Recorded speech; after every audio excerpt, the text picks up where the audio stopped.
We have to make sure that the politicians are held accountable. Every administration had the ability to put a ban on asbestos. When it comes to asbestos, it really is about power, money, and politics. So I am Celeste Montfort, and I have the pleasure of moderating this third session, Prevention. What is it? Where is it? And what do I do? We are going to start. I have the pleasure of introducing Robert and Laura Kuzmick, our mesothelioma warriors. Asbestos DIY, we didn't know.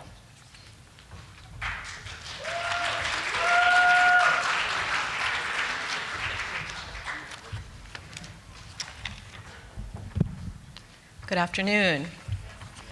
I'm not a public speaker, so please bear with me. My name is Laura Kuzmick. This is my husband, Bob. We'd like to thank Linda for asking us to speak at this year's conference to share our story with you. Although tremendously honored by her request, we struggled a bit with the decision to speak.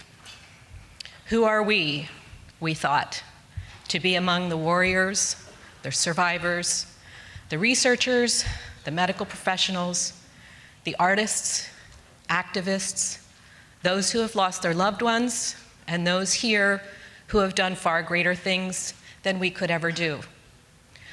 We are just two very ordinary people, but we are among the countless numbers of homeowners living with asbestos in the home, and we knew we had a message to share. We are honored and greatly humbled to be here before you today. Our story begins in 2002 when we bought our home. It was a fixer-upper of the first order, and we were so eager to turn it into the home of our dreams. We became a DIY team, and together we toiled endlessly, one room at a time. There were tears, mine, there were tears when it seemed that the dust would never, ever settle. I cried when I found dust on my toothbrush. It was one of those moments where I thought, I can't take any more dust. But we just kept going. We live in a development where many of the houses have the same floor plans, and we would often share stories over the fence with our neighbors about the projects we'd all done over the years. And then it happened.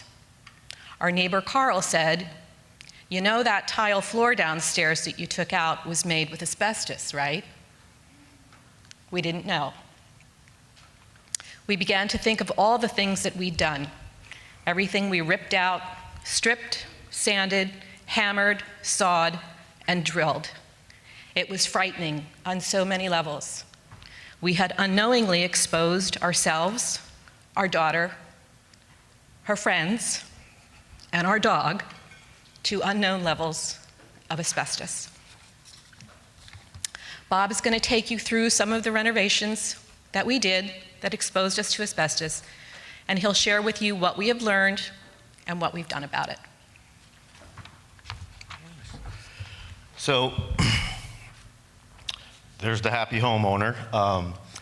We bought our house September 30th, well, that's the day we moved in. And you could immediately see the asbestos siding in the picture. The house was built in 1961. We were the second owners, and there was no updates at all in the home.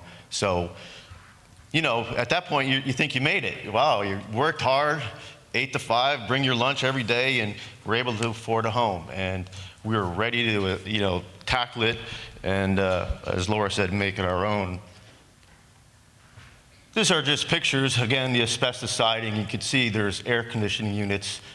I have no idea why they didn't put them in the window, but they were cut through the asbestos siding. So I tackled that project with the ladder, went up there, took them out, knowing that it was asbestos siding, but I was as careful as I could be.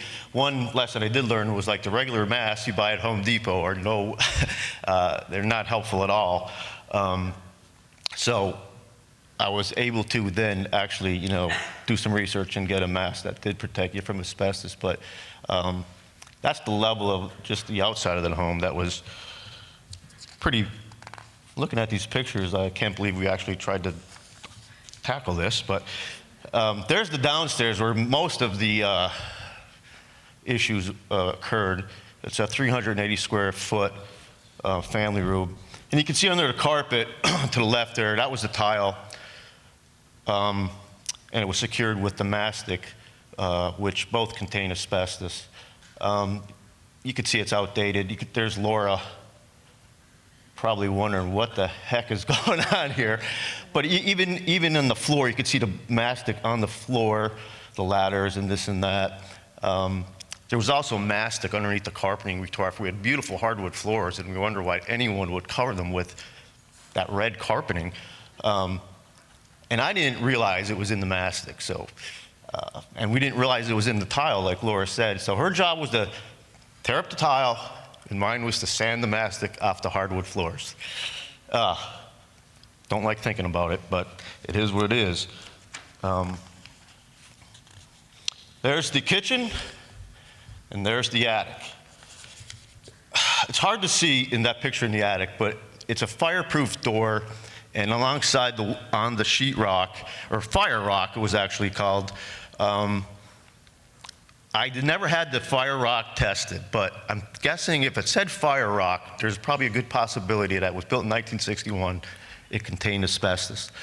Luckily, I didn't do too much work in there because it was an attic, but I did some, enough that I was most likely exposed. And there's the kitchen floor. Again, the timing, the linoleum floor, the paper underneath it. I never had them tested, but we tore them up. Hindsight's 20/20. Google it, look online, talk to asbestos remediation people. They said, yeah, probably did, from the look of that picture and what you're describing.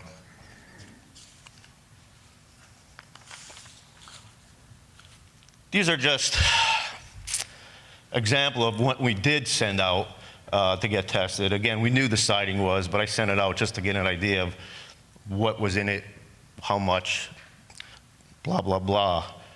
And the mastic I sent out, 4% chrysotile, as you can see. It's kind of mixed emotions looking back on this, actually. I wish I never did it, but I did, you know, and as Laura said, I feel after it happened, the impacts of it all, felt a lot of guilt, you know, felt a lot of guilt that I exposed my wife, my daughter, or my daughter's friends, our friends, possibly. I was fearful. We were all fearful. We didn't know. I never heard the word mesothelioma until after this happened, and I remember it very vividly. Laying in bed, watching late night television, there's the commercial. What is that? I've never heard that term before. Immediately, get up out of bed, get to the computer, Google it, whatever. Oh my God. You know, and I start reading about it. So that's how we all learned in our family about mesothelioma. You know, we had a shame of what we did, felt a lot of guilt over it. Felt like, wow, you know, we're really, for lack of a better word, we're pretty stupid for doing all that. But again, so I know this is going to come as a shock to Maryland, but I take things to the extreme. So I write to my doctor probably within a couple days, and I tell him the story, and I'm not criticizing my doctor because I like him a lot, but he just dismissed it. With a wave of his hand, I'll never forget, you didn't have that much exposure, don't worry about it. That doesn't sit well with me. I go back, I ask for a test, and he finally relented, I guess, because he saw how persistent I was, and got a CT scan, x-ray, and everything was fine. So throughout this whole process, we start researching, learning a lot of myths out there versus the facts. You know, we didn't have a lifetime exposure. We didn't work in a factory. We didn't work in a shipyard. And everyone says, don't be concerned. Well, that's pretty hard not to be concerned when you've knowingly did this work and know you've been exposed. So, in fact, there's no safe threshold of exposure, and everyone here knows that. You know, 1 minute left, oh wow. So, what do we do? So, this is what I did. I got involved, basically, contacted Linda and was pleasantly surprised with, like, in 20 minutes, she called me back. I never expected it. I got involved with research at Fox Chase Cancer Center, a Mesomark research study where they take my blood every year, x-rays every couple years, CT scans every 5. They admit it's not perfect, but they're trying to do something. 30 seconds, I'm gonna leave this up to Laura, and this is Laura's, she's an avid reader, quote. Just in closing, in 2015, Bob came to the ADAO conference by himself without knowing anyone. He came to learn, he came away with a mission, and we became a part of the ADAO family. Our mission is a simple one, to raise awareness of asbestos products in the home. We cannot change the past, we can't undo what we've done, but we won't sit idly by and do nothing. Thank you very much.